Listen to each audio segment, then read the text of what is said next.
I am Ferdinand Marcos, and I am the President of the Republic of the Philippines. I stand today on behalf of 110 million Filipinos. Good morning. Magandang umaga, Malacanang Press Corps. Welcome sa ating press briefer ngayong araw. Simulan natin sa magandang balita na dala ng administrasyon ni Pangulong Marcos sa bagong Pilipinas. Patuloy ang programang pambansang pabahay para sa pamilyang Pilipino or 4PH ng Marcos Administration para mabigyan ng maayos at abot kayang pabahay ang mga Pilipino. Sa Davao City, 72 5-story buildings ang magiging available. 4 sa mga ito ay kumpleto na at pwede nang maturing at ma-turn over habang ang ilan naman ay tuloy-tuloy ang konstruksyon. Inaasahang makapagbibigay ng benepisyo ito sa 7,200 pamilyang naninirahan malapit sa danger zones at sa mga naapektuhan ng mga ongoing government infrastructure projects sa Davao City. Oh, mga DDS. Panoorin po natin ito. Ayan guys ha, music lang po yan. Ay wow, ang ganda naman yun. Nakaw, libreng pabahay mga DDS. Oh, saan kayo makakita niyan? Ang ganda ng mga pabahay ni Pangulong Marcos Jr. Oh. Swerte talaga ng mga DDS, oh. Grabe kung binabanatan nyo ang Pangulo pero nakikinabang din pala kayo. Alam nyo mga kababayan, ang daming squatter area sa Davao. I-research nyo. Tingnan nyo naman yan.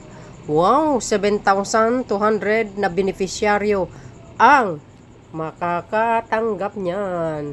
Ano guys ang kapalagayan nyo? Oh, you see? Oh, Mayor Baste. Ganda ng pabahay ng pamahalaan at least si PBBM kahit anong kulay ka walang pake. Ang importante mga kababayan ay makakatulong siya lalo na po sa mga mahihirap. Walang palakasan dyan yung mga squatter area tiyak doon pupunta yun mga kababayan. So yun guys, ano po ang kapalagayan nyo? Ang swerte ng mga DDS ganda ng bahay, mapapasana all ka lang talaga oh. So yun guys, pakinggan nyo po ang kumpletong detalyado sa press briefing ni Yusek Castro. Laging savage ang mga DDS dito guys Eto na. Good morning po Yusek. So since hindi nyo itinutuloy na divisive yung papakita po ng simpatsya o kaya yung pagpapakita ng kawalan ng simpatsya ng magkabilang taga-suporta po kay FPRRD ngayong kanyang birthday. So yung pong mga gagawing isasagawang mga pagtitipon ng mga taga-suporta nila sa Davao man o sa ibang lugar dito sa bansa ay okay lang din po yun. Hindi yun na pipigilan ng ating mga kapulisan. Wala pong kautusan na pumigil sa anumang gagawing pagtitipon dahil ito po ay constitutional right ng bawat Pilipino. At huwag lamang po silang lalagpas at maituturing na ang kanilang mga ginagawa ay labag na po sa batas. At may bilin din po ang DOH, lalo't umiinit na ang panahon. Lagi lang uminom ng tubig, pumunta sa malililim na lugar, at kaya in other words, ingat. Ano na po yung mga parameters na pwedeng lumagpas sila sa limitasyon para naman po reminders lang din paalala doon sa mga magsasagawa ng mga pagtitipon or programa para sa birthday ni FPRRD po. Pag sumigaw na ibagsak ang gobyerno, isa yan. Kapag nagpatuloy ng pananalita para to sow fear, i-promote pa yung hatred sa government, bordering the line of inciting to sedition. Dapat alam po nila yan. Dahil sila naman po ay pinamumunuan ng kanilang mga leaders, so dapat alam nila ang kanilang limitasyon. Tama. Ang bawat responsibilidad ay may kaakibat na obligasyon. Ma'am, since kayo po ay bumati na ng happy birthday. Yung lahat, hindi lamang ako. Tandaan natin yan. Ang Pangulo po ba, wala talagang statement or kahit na letter na bumabati po sa dating Pangulo? Ang tanong lamang po sa akin kanina ni Miss Maricel ay kung Malacanang. So lahat na po yan. Lahat na po kami bumabati rito ng happy birthday. Pero ang Pangulo po mismo, wala pong Pagkatapos po siguro ng kanyang napakahalagang meeting kay US Secretary of Defense, tanungin natin kung meron siyang pabate. Going back po dun sa good news nyo kanina about pabahay, tinanong ko lang po kung kumusta na po yung 4PH ng Marcos administration. Ilang milyon na po bang pabahay ang naipatayo ng ating administrasyon para sa mga... Kung nakinig ka kahapon sa ating good news, meron po tayo patungkol dito sa San Juan. Ngayon po, sinasabi natin ay dito sa Davao. At ibibigay pa po namin yung iba pang nabuo at mga iba pang darating na programa. So, meron po tayong figures. Binanggit ko na po yan kahapon. At ngayon din po, binanggit natin. Okay. Thank you. Next question, Alvin Baltazar, Radyo Pilipinas. Ganyan si Yusek. Direct to the point. Yes, good morning. May lumabas lang na balita doon sa recovery ng 65 million pesos worth in line with the voucher program ng DepEd during the past admin ng agency. Any reaction from the Palace regarding? Yes, maganda pong balita ito. Dapat nasama po ito sa good news. Dahil sa pamumuno po, tandaan po natin, ito ay nasa pamumuno na po ang DepEd ni Secretary Sonny Angara. Na imbestigahan po ng mabuti yung ghost students. Nako. Yung voucher program anomalies. At ito po ay magre-resulta ng 65 million marirecover po natin.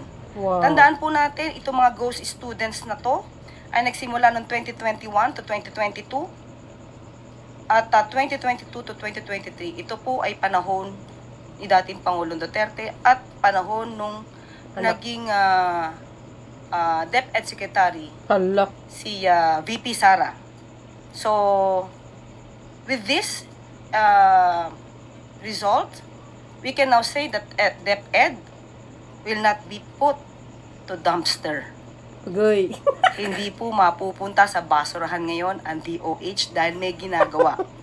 Kung nagkataon po kaya na hindi pa siya ang naging pinuno nito, baka hindi pa po ito naimbestigahan.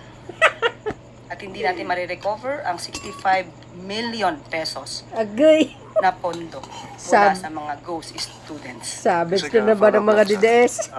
May nasampahan na ba ng asunto tungkol dito? At kung meron na, ilan yung mga nakasuhan na? Sa ngayon po, ang nasa balita po natin at sinabi po ni Secretary Angara ay nagbigay lamang po sila ng ultimatum, nagbigay ng demand letter para po dito sa mga schools na involve patungkol sa ghost students. At yun nga po ay base po sa kanilang investigasyon, makaka-recover po tayo. Pero yung patungkol po sa mga criminal actions, tatanungin po muli natin kung ano po ang balak na ni DepEd Secretary Angara patungkol dyan. Thank you. Follow-up question. Gilbert Verdes, DWIZ. Next question. Palpak talaga pamumuno nila. Grabe. Handa na po tayong tumugon sa inyong mga katanungan. Yusek, first question po is from Kenneth Pasyente, PTV4. Hi Yusek, good morning po. Yusek, balikan ko lang po yung sa APIS. Nabanggit niyo po kanina na sumali na po yung Cebu Pacific dun sa pilot testing. May mga karagdagang airlines pa po ba na inaasahang sasali po dito sa pilot testing? At kailan po makukumpleto yung pag-integrate ng lahat po ng airlines? Sa ngayon po, tama po na ang Cebu Pacific po ay nag-i-implement na po ito. At sa susunod po ay ang PAL naman na po ang mag-i-implement din po ito. Kapag ka po naging smooth na po ang lahat, once everything is smooth, lahat na po ng airlines ay imamandatory na po na magsagawa na rin po ng APIS. Next question, Christian Yusores, Radyo 630. Hi ma'am, good morning. The DICT said recently po na mas maraming cyber attack pa yung inaasahan nila habang papalapit ang halalan. And one of the main factors ay yung paggamit daw po ng mga troll farms pa rin. In relation to this ma'am, may ipinili na po bang direktiba o kautusan si Pangulong Marcos kay newly appointed Secretary Henry Aguda ng DICT? Actually, sabi nga po natin, yung cyber attacks po talaga ay nakikita na po. Merong epekto na po sa bansa. Kaya unang-una po ang direktiba po ng Pangulo sa bagong appointed na DICT Secretary ay unang-una po ang programa po ng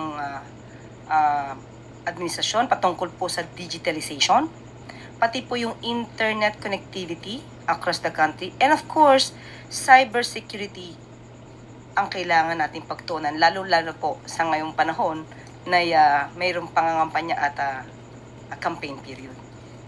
Meron po bang magiging coordination din po ang PCO sa DICT sa inyo po mga initiatives and plano po against fake news bilang sa social media po mas lalong kumakalat yung mga maling impormasyon? Opo, hindi lamang po ang PCO, lahat po ng ahensya na may concern po patungkol sa mga paglaganap ng fake news, lahat po tayo ay magtutulong-tulungan para po masawata, mapigil ang fake news na ito. Ann Soberano, Bomborazo. Yusek, good morning. How does the palace view or anong reaksyon ng palasyo sa naging pahayag ni US Defense Secretary Pete Hegseth that the US has great interest in expanding more military-to-military cooperation between the Philippines and the United States, and pointing out deterrence is necessary, especially the Philippines considering the threats from the Chinese? Opo, magandang balita po yan para sa ating bansa. Katunayan nga po ay nagkaroon po ng reaffirmation ng US Ironclad, no? Commitment to uphold our mutual defense treaty. Pero ang mga detalye po niyan ay magkakaroon po mamaya ng presscon ang DND po. Mamaya lamang po. So doon po natin tanungin lahat ang mga katanungan at mga detalye na napag-usapan ni US Secretary of Defense Pete Hegseth at ang Pangulo. So with this, ma'am, with the statement of Secretary Hegseth, ibig sabihin po ba na mas bubuhos pa ang tulong ng Amerika sa Pilipinas sa ilalim ng Trump administration? Hindi po ako makakapagbigay ng detalye sa ngayon. At sabi nga po natin, maya-maya lamang po ay magkakaroon sila ng presscon. At malamang po lahat ng detalye ay makukuha nyo maya-maya lamang po. Next question, Maricel Halili, TV5. Magandang umaga po, Yusek. Yusek, today is the birthday of former President Rodrigo Duterte. So, meron po bang gustong ipaabot si President Marcos o ang Malacanang sa dating Pangulo? Katulad po natin ang sinabi natin noong nakaraan, dapat lamang po nating batiin ng happy birthday ang dating Pangulong Duterte. At kung maaari nga po nating kantahan lahat ng happy birthday ang Pangulo.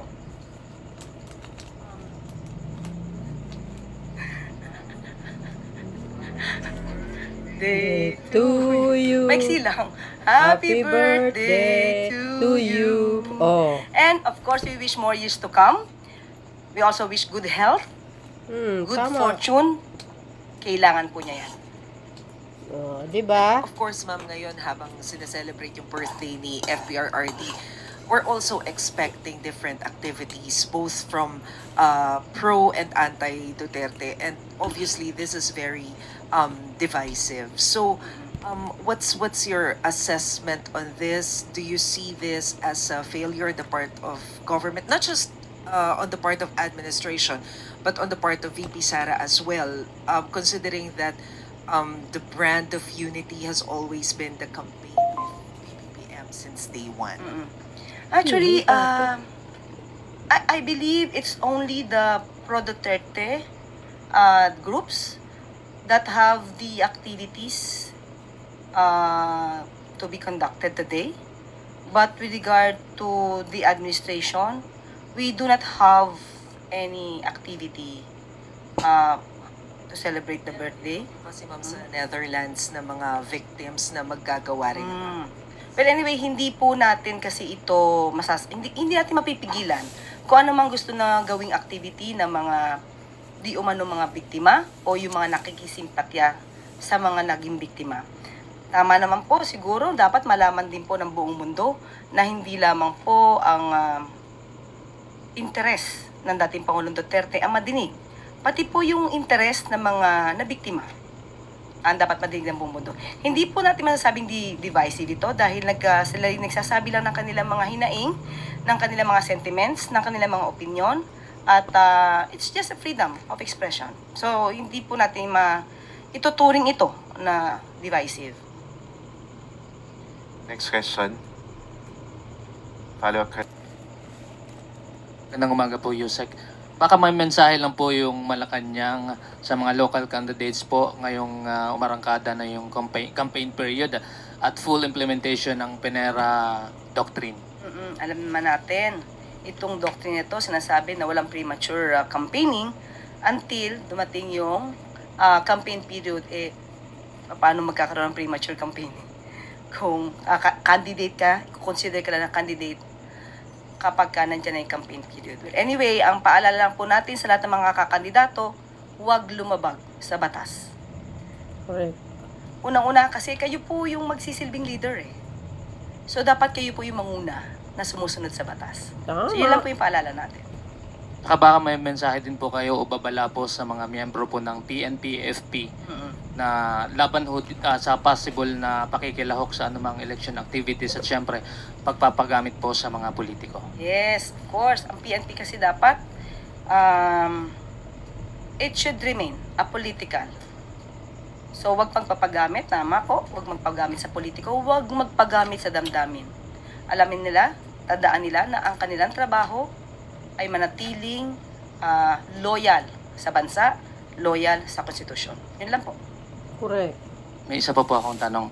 Yung kasi po, may campaign period, mainit po yung panahon at yung ibang lugar po nagdeklara po ng suspension ng klase mga eskwelahan. Hello. At yun nga, ina-encourage pa rin po ba ng Malacanang yung house-to-house campaign dahil sobrang init po ng panahon at possible na kumalat yung iba't ibang sakit ngayong panahon po ng summer. Naku, sa panahon po ngayon, hindi natin mapipigilan kung ano po ang balak ng mga kandidato, kung paano sila mangangampanya. Siguro naman po, alam na nila kung paano ba alagaan ang sarili nila at alagaan na rin yung mga constituents nila. So, ipapaubaya po natin sa kanila ang decision na yan. But muli, pinapaalala ng DOH na mag-ingat, uminom palagi, pumunta sa malililim na lugar, at ingat. Yeah, Leth Narciso, DZRH. Sa mga nakaraang summit po ng Partido Federal ng Pilipinas, tiniyak ni Pangulong Marcos ang tulong na gagawin ng lahat ng kanilang partido ang magagawa para maipanalo yung kanilang mga kandidato. So ngayon nag-start na po ang kampanya sa lokal na posisyon. Ano po kayang tulong ang ibinigay o ibibigay pa ng partido ng Pangulo sa kanilang mga kapartido? Sa ganyan po kasi, ang makakapagbigay lang po ng detalye ay ang campaign manager nila na si Congressman Toby Tiangco. So, ipapaubaya ko na lang sa kanya yung ganyang katanungan. I think we don't have questions anymore. Yusek? At dito na po rin tatapos ang ating briefing. Maraming salamat, Malacanang Press Corps. Magandang tanghali para sa bagong Pilipinas. Ayun. Napakinggan nyo yung sinabi ni Yusek Castro tungkol dito sa 65 million na ghost student. Time pa pala ni Digong yun. Hanggang kay Sara, hindi naman lang maiayos-ayos. My goodness. Kayo talaga, Kaya nga sabi natin guys, sa panahon ni dating Pangulong Digong, hindi po 100% na maganda ang pamumuno niya. Maraming kapalpakan sa mga ibang bagay. Mga ibang pamamaraan. Di kayo naloka. Puro kayo puro kayo sabihin, best president, si Digong. Tapos gagawin nyo pang hero. Mayroon bang hero na namamatay tao? Siya rin naman mismo nagsabi, matagal na daw sa pumapatay ng tao. Mayroon bang hero ganon? 30,000. Ang brutal na sa Ejike. Overkill yun. Yan, sabi nyo hero. Kwento nyo doon sa Panot na Pagong. Doon kay Salsal Panilo. Kwento nyo sa kanya. Puro kayo hero. Palpak nga Yung war on drugs niya, sabi nyo hero. Di kayo naloka. Pati yung yung mga laptop sa DepEd nga Panahon niya nakatambak doon sa warehouse, hindi malang dinistribute. Tapos nagkaroon pa ng issue tungkol dito sa mga laptop na ito. Na overpriced. Masabi ng mga iba napunta sa bulsa. Kunwari, mahal ang pagbili. Pero pagdating pala dito, cheap na laptop palang binili. Di kayo naloka.